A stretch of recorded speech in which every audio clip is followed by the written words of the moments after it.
तर तिथल्या त्या चहाच्या टपरीवाल्याने मला जबरदस्ती गांजा पॅक करून दिला आणि तो तिथंच माझ्यासाठी रोल करून जॉईंट बनवत होता की नाही हे पिल्याशिवाय जायचंच नाही म्हणून. अरे बापरे. तिकडे बासवाडा नावाचा एक गाव आहे, तिकडं take the diversion, go from there, you will have the ride of your life. Who knows तिथं कोणतरी थांबलं असेल आणि तिथे लुटतील मला. पुणे म्हटलं की पुणे हे टू व्हीलर्सचं शहर, मग त्या सायकल्स असो मोटरसायकल्स असो. So super bikes is no exception. And today we have very interesting episode where गोष्ट एके पुणेकराची, पण एकाच्या ऐवजी आपण 4 पुणेकरांना आज भेटणार आहोत. थोड्या फॉर्मॅटमध्ये चेंज आहे. आपण हा एपिसोड शोरूमच्या आतमध्ये करतो आहोत. So welcome to one more episode of गोष्ट एका पुणेकराची. सो गोष्ट एका पुणेकराची, welcome to all of you. I will take this opportunity to introduce us and you to all our audience. On this side of the table it is Tanmay Wakankar and Shailesh Bhandari. आणि आज आपल्याबरोबर आहेत नितीन जोशी सर. माझ्याकडे आहे ट्रायम्फ बॉर्नव्हिल.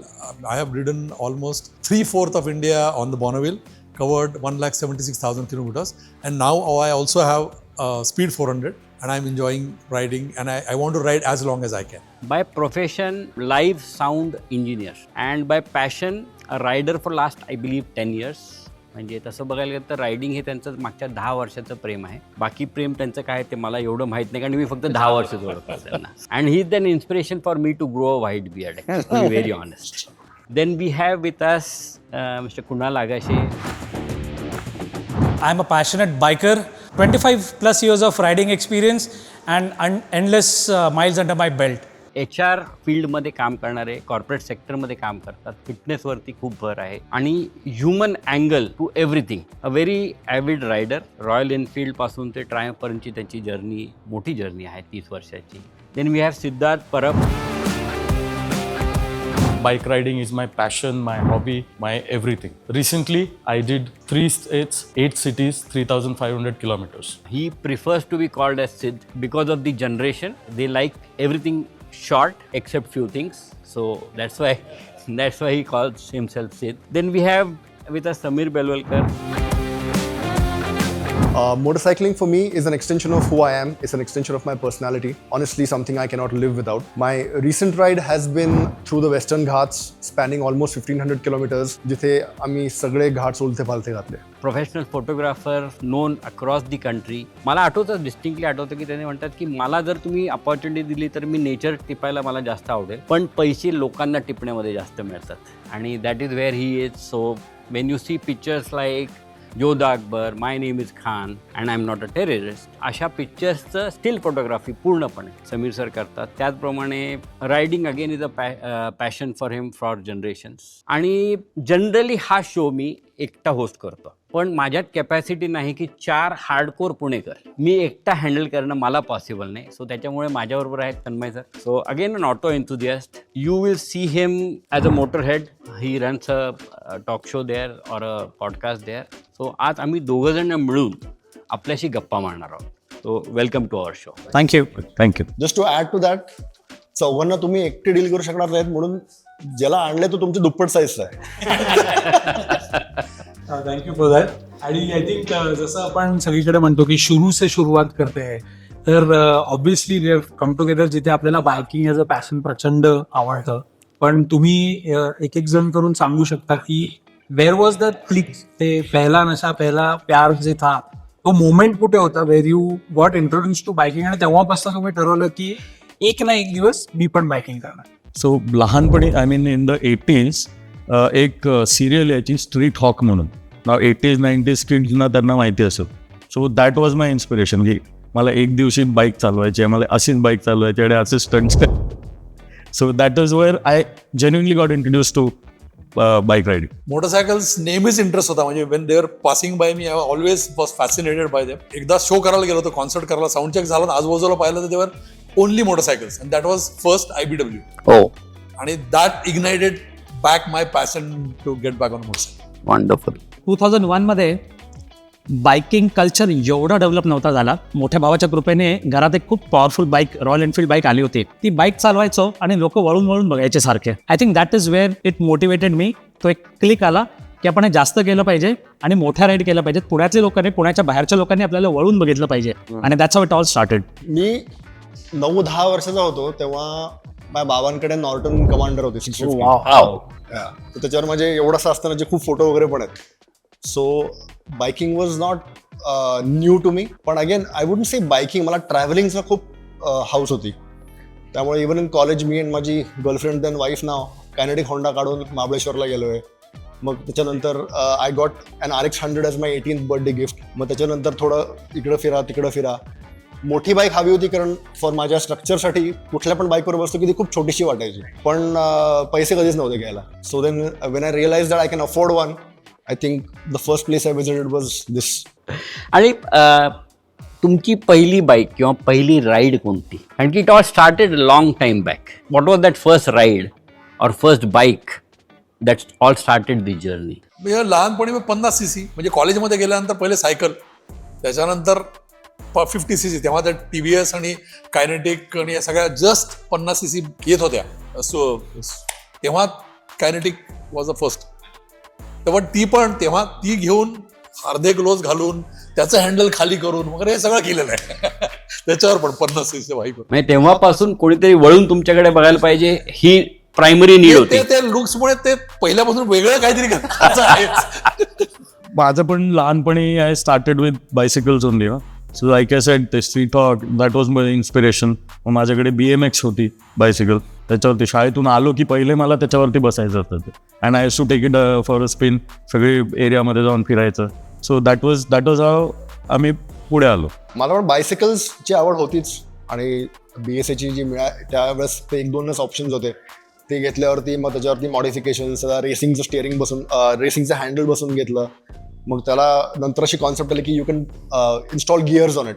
हां, सो मग ते नानापेठेत जाऊन त्याला ते 3 गिअर gears बसवले. लावायचे. असं failed like the king of the world. मग त्याच्यानंतर असं मोठं झाल्यानंतर मग घरात एक दोन आईची आणि बाबांची लुना होती. सो ती पळवून न्यायची घरातनं, ती चालवायची. नंतर आय डोंट नो किती लोकांना माहिती असेल पण एक स्पोर्टिफ नावाचा एक ब्रँड होता, which was like a moped only, पण असं फंकी डिझाईन. म्हणजे कोणी आणला होता आणि कुठला होता मला आठवत नाहीये, पण ती एक घरी कॉन्स्टंटली होतीच. आणखीन ती स्टार्ट व्हायला खूप प्रॉब्लेम द्यायची, म्हणून बाबा त्याला कधी हातच नाही लावायचे आणि ती पडली असायची माझ्याकडे. सो देन मग ती पडली असायची, तो मग ती पळवायचो, ती इकडे घेऊन जा, ती तिकडे घेऊन जा. मग देन कायनेटिक होंडा, मग RX100 आणि देन द बिग बॉईज. माझ्याकडे एक 1961ची बुलेट पण आहे. सो ती मला एक डिस्ट्रेस सेलमध्ये कॉलेजमध्ये असताना मित्राकडनं मिळाली. त्यांनी हैदराबादवरनं राईड करत आणली. मग तो जॉन्डिसमध्ये इतका वीक झाला की त्याला ती स्टार्टच करता येत नव्हती, स्टँडवरचं पण काढता येत नव्हती.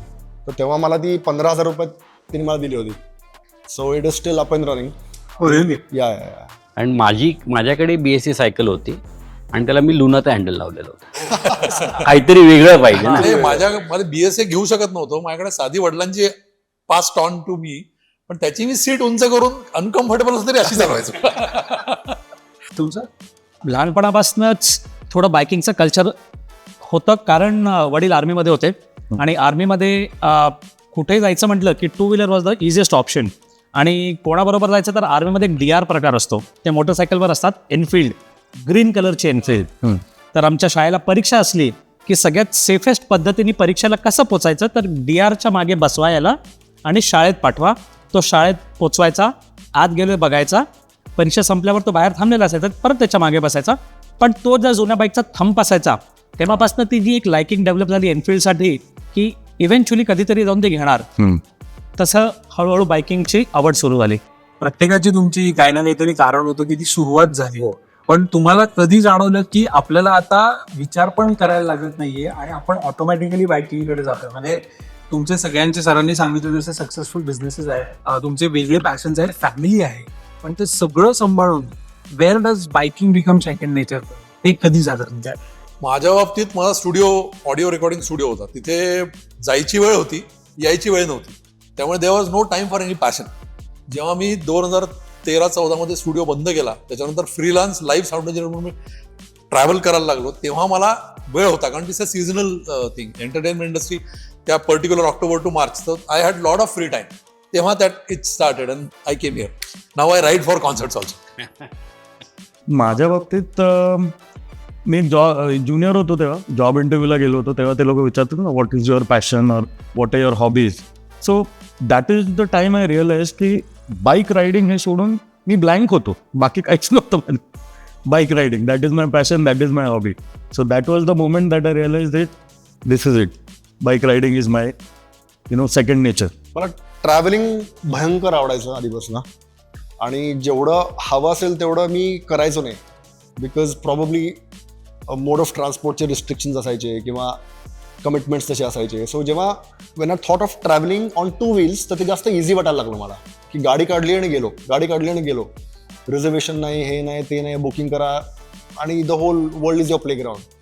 So then that's how it started for me. माझ्या बाबतीत खूप एक्साइटिंग होतं कारण माझा मोठा भाऊ मर्चंट नेव्हीमध्ये होता आणि तो जेव्हा त्यांनी एनफिल्ड विकत घेतली तो कॅडेटशिपमध्ये होता. तर कॅडेटशिपमध्ये 8 महिने तुम्ही शिपवर असता आणि 4 महिने फक्त लँडवर येता. तर जेव्हा तो लँडवर होता तेव्हा त्यांनी बाईक घेतली, 4 महिने त्यांनी चालवली, मग 8 महिने ती बाईक माझ्याकडे होती.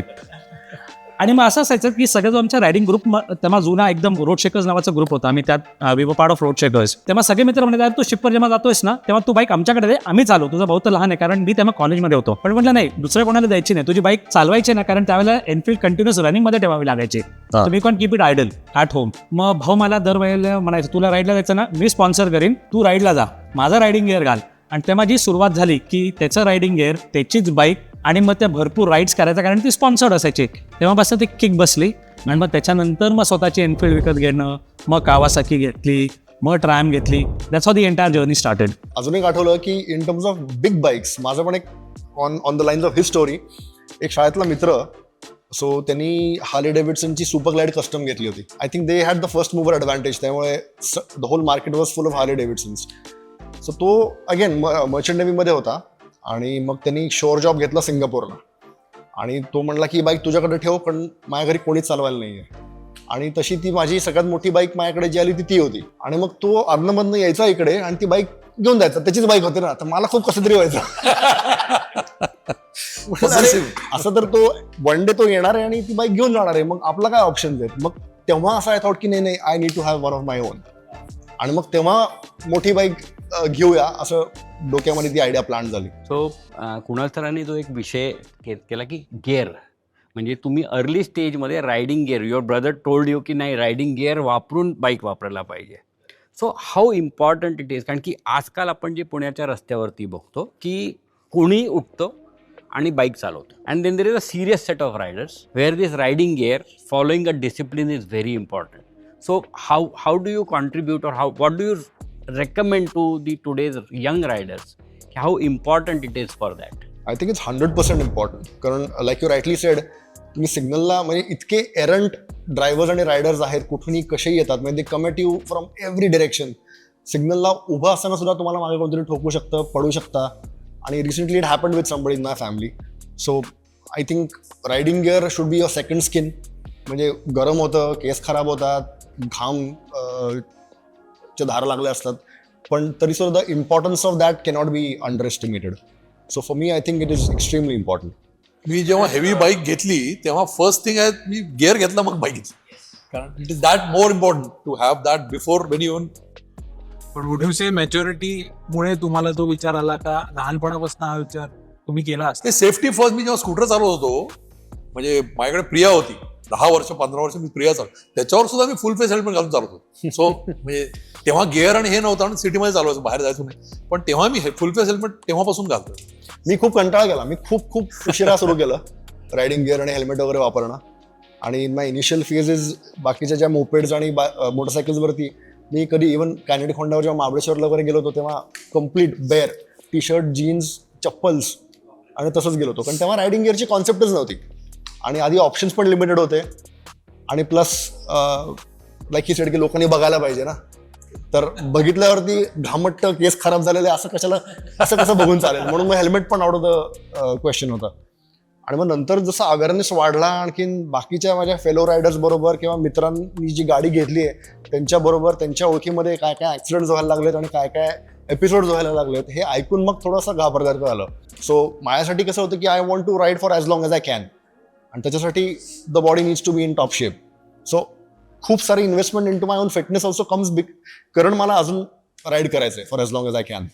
बऱ्याचशा लोकांचा असा समज असतो की मला कोपऱ्यावरतीच जायचं, हेल्मेट कशाला घालायचं. आणि मग how do because we also see people taking 1200cc motorcycles out of our showroom, चप्पल घालून येतात आणि घेऊन जातात, आम्ही काही बोलू शकत नाही. But how do you stop this? How do you as a पुणेकर, how do you tell people की नाही हे योग्य नाही होत दादा? आय थिंक आपल्यात काय आहे ना, ह्युमन मेंटॅलिटी, अजूनही लोक दुसऱ्यांच्या चुका आणि त्यांच्याबरोबर घडल्याने स्वतः शिकत नाहीत, unless it happens with you. हां. माझ्या बाबतीत सुरुवातीला 2001 पासून चालवते, यंग एज होतो, केस होते तेव्हा ऑफकोर्स, तेव्हा भरपूर तसं फिरायचं. सर म्हणले तसंच खूप उशिरा रायडिंग गेअरला इंट्रोड्यूस झालो. आधी तो एक स्टाईल मारायचा पार्ट होता, पण नंतर जेव्हा स्वतःबरोबर काहीतरी घडलं, ऍक्सिडेंट झाला, लागलं, स्टिचेस पडले, मग नंतर लक्षात आलं की नाही, आपण खूप लाईटली घेत होतो ते, आणि रायडिंग गेअर खूप इम्पॉर्टंट आहे. म्हणूनची सुरुवात तिथे तशी झाली. सध्या लोकांना फॅशन स्टेटमेंट झालेलं आहे, म्हणून कमी किमतीत कसे रायडिंग गेअर मिळतात, हेल्मेट्स मिळतात, ग्लव्स मिळतात, करतात त्यात. पण I think if you can buy an expensive bike, you should be able to invest in a very good quality riding gear. Shoes झाले, जॅकेट झाले, ग्लव्ह झाले, हेल्मेट, पॅन्ट्स ऑफकोर्स. नाही पण हे पण आता म्हणजे कॉस्ट अपार्ट, ताम्हिणी घाटात जा शनिवार रविवार, तुम्हाला ज्या वेगवेगळ्या टाईपचे लोक दिसतात, म्हणजे वरून खालपर्यंत काहीच, म्हणजे there is nothing to protect them, आणि they always have a pillion. म्हणजे पुण्याच्या भाषेमध्ये दत्तिंग करणारी लोक. एकदम. आणि त्यांना तिथे जाऊन फोटो काढणे, हे काढणे, तेवढंच हे, आणि जोरात, आणि ते म्हणजे शांतपणे साईडनी नाही जात ते. आपली मेंटॅलिटी ना, माझ्या बरोबर काही नाही होणार, मला काही नाही होणार, दुसऱ्याला होऊ शकतं पण मला काही नाही होणार, म्हणून ते केअरफ्री असतात. Like both of them sed की जोपर्यंत खर्चटत नाही, तुटत नाही, तोपर्यंत आपल्याला लक्षात येत नाही की मी किती चुकलो होतो, हाव इम्पॉर्टंट, किती इम्पॉर्टंट आहे. आणि मी हे पण सांगतो की जे नवीन नवीन आता बाईक रायडिंगमध्ये येतात, बजेटचा इश्यू सर्वात मोठा इश्यू असतो. बिकॉज तुम्ही इकडून चालू करता डोक्यापासून खालपर्यंत, हळूहळू हळूहळू. सो माझं फक्त एकच सजेशन आहे की टार्गेट करा, ऑब्जेक्टिव्ह ठेवा, तसे पैसे सेव्ह करत जा, आणि स्वतःचं गिअर अपग्रेड करत जा हळूहळू. Start from the simplest, certified असून द्या, टेस्टेड असून द्या, ठीक आहे. एक किती एकदम लोएस्ट लेवलचं असलं तरी चालेल, बट हळूहळू करा. Save and then go ahead, save आणि मग विकत घ्या. तसं करत करत अपग्रेड केलं की सगळं बरोबर होतं. In any case I think something is better than nothing. हा, म्हणजे at least start, at least wear something, impact कमी होईल असं काहीतरी पाहिजे ना, बेसिक. ब्रँड किंवा हे सर्टिफिकेशन, ते सर्टिफिकेशन खूप पुढच्या गोष्टी झाल्या म्हणजे. आणि ऑनेस्टली लाईक ही साईड की ते फटका बसल्याशिवाय कोणी जागा होत नाहीत. म्हणजे कितीतरी लोक मला माहिती आहेत की हार्ट अटॅक आल्यानंतर मग ते वजन कमी करणं चालू करतात. नो, त्याच्यातलाच भाग झाला. प्रिव्हेंटिव्ह असा हा कॉन्सेप्ट नाही. I think not just riding gear, या अदरवाईज ऑल्सो लाईफ. मला एक ऑब्झर्वेशन असं काही. हा, प्रिन्सिपली आय रिअली फील ना की आपल्याकडे ना ह्युमन लाईफची व्हॅल्यूज कमी आहे. हा, शून्य करेक्ट, ऍब्सोल्युटली राईट. आणि that includes your on self. स्वतःची आणि दुसऱ्याची. या, हा, एक्झॅक्टली. स्वतःचीच नाही तर दुसऱ्याची काय. आता ह्यांच्या पॉइंटला एक ऍड करतो, हायवेवरती असतो, लांबून गावाकडून जेव्हा क्रॉस करत असतो, लांबून कोणतरी बघतं गावाकडचं की टू व्हीलर आहे ना, थांबेल.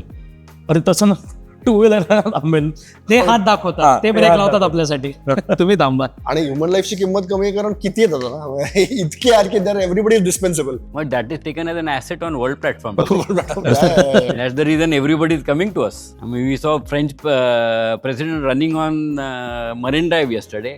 आता एक अपवाद अशी पण आहे, आता नो ऑफेन्स टू यूट्यूब, पण हेल्मेट घातल्यामुळे जरा केस जातात, त्याच्यावरती तुमचं काय मत आहे?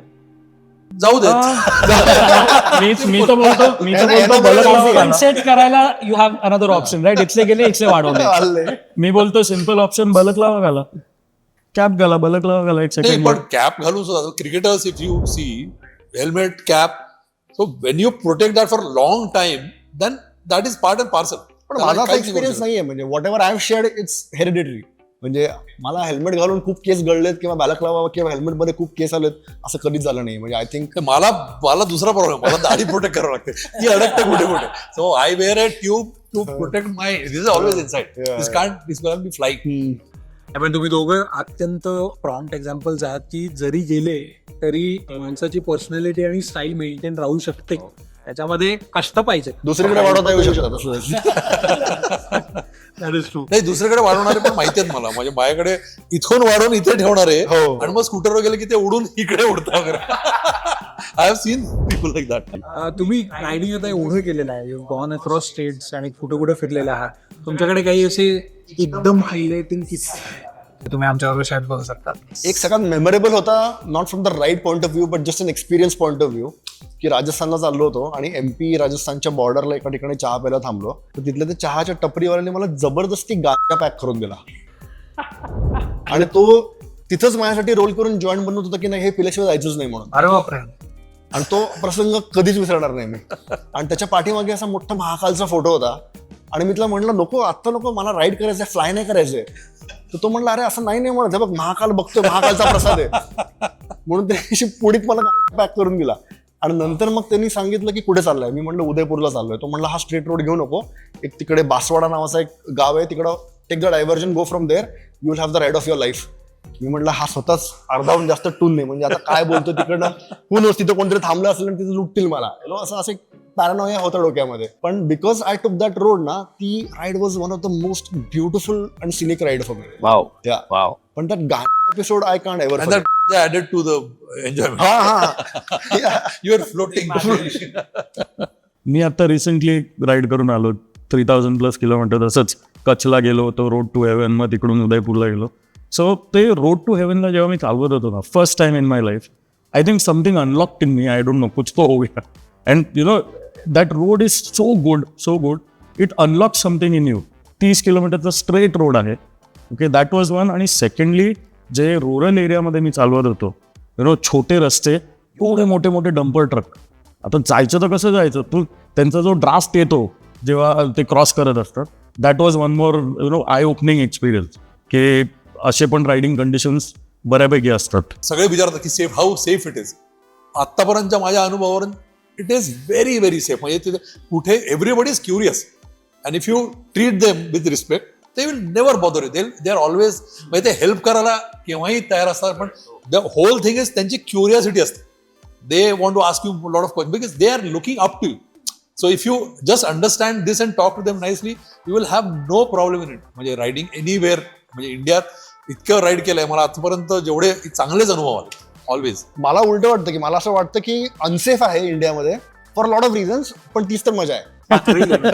So basically unpredictable environment. Unpredictable is one part of it, which is because of that. म्हणजे ट्रॅफिकमुळे किंवा लोक वेडेवाकडे येणार ते एक पार्ट आहे. दुसरा त्रास देणे किंवा मोठी बाईक म्हणून हे करणे असा एक इश्यू असतो ना, त्याबद्दल correct. They are curious, they are looking up to, they want to do this. म्हणजे I have lot of questions. आता प्रत्येक बाईक राईडसाठी माझ्या इतक्या स्टोरीज आहेत. आता I have done road trips in US, Australia वगैरे, पण तिथे काहीच होत नाही. इतका स्ट्रेट आणि इतका एकदम arrow straight असतो, झोप येते. मला वाटलं डोंगर आहे तिकडे, काहीतरी ट्विस्टीज असतील, त्या डोंगराच्या वरती असा रस्ता गेला आणि असा खालती गेला आणि परत स्ट्रेटच गेला. What stories will I tell from that road trip? काहीच नाही माझ्याकडे सांगायला. म्हणजे आपण जे एक्सप्रेसवेज आणि नॅशनल डिमांड करतोय, ते are in a way killing the one thing that makes us extremely. ते कार वाल्यांकरता ठीक आहे, not good for bikes. Boring. I think overall जसं Absolutely बायकिंग कल्चर इव्हॉल्व्ह होतोय, तसंच ऑडियन्स, बघणारे लोक, ते पण खूप इव्हॉल्व्ह होत आहेत. 20 years बॅक बाईक दिसली की लोक खूप क्रेझी व्हायचे, रे बाईक दिसली. आता लोकांना खूप कॉमन झालेलं आहे ते बघणं. आता इनफॅक्ट बऱ्यापैकी लोक त्यांचं फास्ट रायडर्सच्या त्यांच्या टुवर्ड्स थोडंसं हेट्रेड पण असतं, की आमच्या गावातनं फास्ट जातात, हे जातात. तो हे कल्चर खूप आधी you use to get welcome. गावातनं गेलं की ते रिस्पेक्टफुली बघायचे, छान हे करायचे. आणि तुम्ही जसं जसं डिफरंट स्टेट्समध्ये चालवता, प्रत्येक ठिकाणी तुमचा रायडिंग एक्सपिरियन्स खूप बदलत जातो. जो तुम्हाला रायडिंग एक्सपिरियन्स महाराष्ट्रामध्ये मिळेल तोच कर्नाटकामध्ये नाही मिळणार. आंध्रा, तेलंगणा, तामिळनाडू सगळीकडे चेंज होतो आणि लोकांची मेंटॅलिटी पण खूप चेंज होते. हो, व्हेरी ट्रू. विटनेस केलेला आहे. आपण जरी शांतपणे चालवतोय, रस्त्यावर काही घडू शकतं. आमच्या एका राईडला मुलगा पळत आला आणि आमच्या एका रायडरला धडकला, पडला. I think what riding teachers you is to be very humble also. At times you have to be humble. आपण जर स्वतःहून त्याला मदत करायला उतरलो, people look at it a little positively. At least त्या काळात तरी बघायचे, थोडी मदत केली म्हणून. आताच्या काळात जर तुम्ही कोणाला उडवलंच, तुम्ही निघून जाल, तुमच्या मागचे 20 रायडर इम्पॅक्ट होतील. हो, very true. Not just that, त्याचे 8 स्पीड ब्रेकर तयार होतील तिथे, आणि त्याच्या मागच्या येणाऱ्या रायडर पुढचे 15 दिवस ते जोपर्यंत हे आहे तोपर्यंत त्रास होईल. आपल्याकडे एक्झाम्पल्स आहेत. लवासाचं एक्झाम्पल आहे, आपल्याकडे जो सातारा रोड आहे तिकडच्या याच्यावरचे खूप एक्झाम्पल्स आहेत. लोकांनी खूप ब्रँड फेस केलेला आहे विलेजेसकडनं. So it teaches you. I mean खूप बदल घडत राहतात सारखे रायडिंग याच्यात. पण सातारा रोड आहे का? रोड आहे का? हा, रोड आहे का? आपण टोल तर भरतोय, पण तो रोड आहे का? रोड नाही, रोड नाहीच आहे. रोड नाहीच आहे. पण ऑन दॅट पॉइंट मी समजा तुम्हाला एक क्विक फायर असं विचारलं की विच इज द स्टेट ज्याच्यामध्ये तुम्हाला सर्वात सेफ वाटतं? मी MP UPतनं नेपाळला गेलोय आणि I found it to be extremely safe आणि एक्स्ट्रीमली कम्फर्टेबल. राजस्थान आणि मध्य प्रदेश. महाराष्ट्र, कारण मी मराठी आहे, I will still be able to manage the situation जर काही घडलं तर. मला सेफ्टी पॉईंट मला कधीच प्रॉब्लेम नाही. Anywhere it's all uniform. Just curiosity, not unsafe at all. पुढच्या प्रश्नाला पण आय थिंक तुमचं सेम उत्तर असेल की कुठलं सर्वात अनसेफ वाटतं? Bihar I have heard stories about and I am going to ride. I let you know the next one. खरंय की नाही बघायचं. हा, ते तर स्वतः गेल्याशिवाय मला सांगू शकत नाही. That is the state I am not ridden. On that note, UP मध्ये आय वॉज क्रॉसिंग मिर्झापूर आणि प्लस ती सिरीज पण आली होती आणि मला UPच्या बद्दल लोकांनी खूप घाबरलं होतं. आणि तिकडे ना सगळे लोक असे एकदम खूप धीट दिसतात. त्यांच्याकडे बघितलं ना की असं ते लोक very fearless for some reason. आणि तिकडे पेट्रोल भरायला थांबलो मी ना, तर गोप्रोज वगैरे लावले होते, तर माझ्या मागे टकटक आवाज आला. हेल्मेटवरती 3-4 लोकांनी टकटक टकटक करायला लागले. म्हणलं हे काय करतात लोक. आणि मग मी टर्न करून बघितलं, मी थोडं घाबरलो पहिल्यांदा, because I was literally mob by 15-17 people. So they were checking की ज्या आर्मरचं काय मटेरियल आहे, हेल्मेटचं काय मटेरियल आहे, टक टक टक टक टक टक ऑल ओव्हर माय बॉडी. मग नंतर कोपऱ्यात मला त्यांनी जाऊनच दिलं नाही. तिकडनं they did not let me go ahead because they had 10 questions for me. मी त्यांना सरळ सांगितलं माझी गाडी नाही आहे, कंपनीची गाडी आहे, मी टेस्टिंग करतोय, ते कॅमेराजमध्ये सगळं रेकॉर्ड होतंय आणि माझं पोझिशन सगळ्यांना माहिती आहे. म्हणलं सगळं मी इन्फॉर्मेशन द्यायचो, पुढच्या चौकामध्ये लुटून घेऊन जायची गाडी. सो तेव्हा थोडासा घाबरलो होतो मी, पण other than that I think I felt pretty safe. Of topic, पण ते म्हटले रायडिंग मध्ये काय काय इम्पॉर्टंट आहे ना, एक प्रेझेन्स ऑफ माइंड जे आता त्यांनी दाखवलं, व्हेरी तो सगळ्यात जास्त इम्पॉर्टंट आहे रायडिंग मध्ये, प्रेझेन्स ऑफ माइंड. सो पोलिसांच्या बाबतीत समजा मी विचारलं तर which state did you find the most helpful police to be? माझं इंटरॅक्शन पोलीस बरोबर काहीच झालं नाही. Exactly same. मला माझं पण ride मध्ये मला आतापर्यंत कुठेही कधी असं आढळलं नाही विथ द कुठेच नाही पोलीस. आलं. Never. टिपिकली आपण बघतो की रायडर्सचे लाईट्स चालू आहेत किंवा ऑक्स लाईट्स नाही, लावले. ह्याच्यामधला एक सिम्पल Actually काय आहे माहिती, if you follow the rules no police one will stop you. Auxiliary light जरी असले, दिवसात आलो तर सिटीमध्ये आलं कव्हर लावा. सिम्पल. आता नाकाबंदी पेपर्स for तुमचे example. कॅरी करा सगळे, be in the right riding gear, लेनची शिस्त पाळा, कोणी थांबवत नाही तुम्हाला. तुम्ही वेडवाकडं करायला लागलं की मग ते तुमच्या मागे लागतं.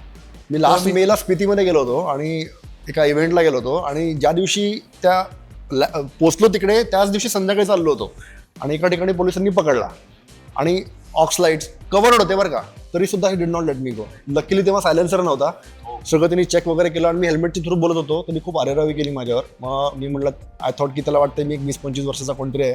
मग हेल्मेट काढलं, दाढी वाढली होती, पांढरे केस वगैरे होते, मग थोडा तो नीट बोलायला लागला माझ्याशी. तर तो म्हटलं की ऑक्सिजन अलाउड नाही आहे. मी म्हटलं पण मी कव्हर केलंय ना. तो म्हटला की हे बघा मी तुम्हाला चलन्स सगळं दाखवतो. ते म्हणले की कुठलं पण मॉडिफिकेशन तुमच्या बाईकवरती असणं that it self is illegal. तुम्ही ते कव्हर करा का काही करा. तो म्हणला आता तुम्ही जावा ते काढा आणि मला बाईक काढून दाखवा, तरच मी तुमचा लायसन्स हे करेन, आता मी तुम्हाला चलन मारतोय. मग मी त्याला म्हणलं अरे आजच आलोय मी, हे काय नॉनसेन्स आहे, माझी ट्रिप तुम्ही खराब करताय, पहिल्याच दिवशी पहिल्याच तासामध्ये मला पकडून 5,000ची फाईन मारताय वगैरे वगैरे. मग आय थिंक त्याला थोडी कीव आली माझी.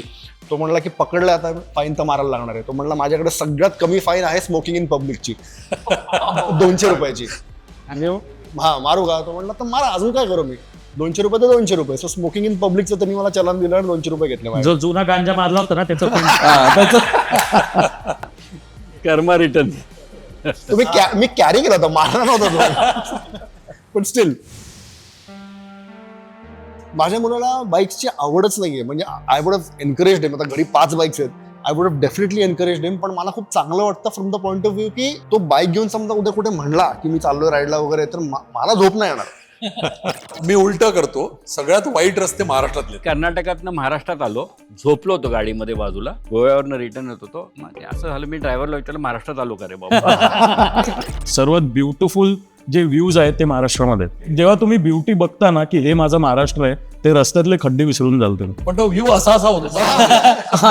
पण सगळ्यात जास्त त्रास जो आतापर्यंत झाला तो गोवामध्ये झाला, गोवा पोलीसकडनं झालेला आहे. आणि गादी घेतली अंगावर पांघरायला, इतकी थंडी होती. आणि सकाळी म्हणलं यार बॅड डिसिजन, आपण परत जाऊया. म्हणलं थोडं ऊन खाऊ. मी बाहेर आलो, उन्हात थांबलो आणि असा आळस देत देत फक्त असं इकडं बघितलं आणि इकडं बघितलं. I started crying there.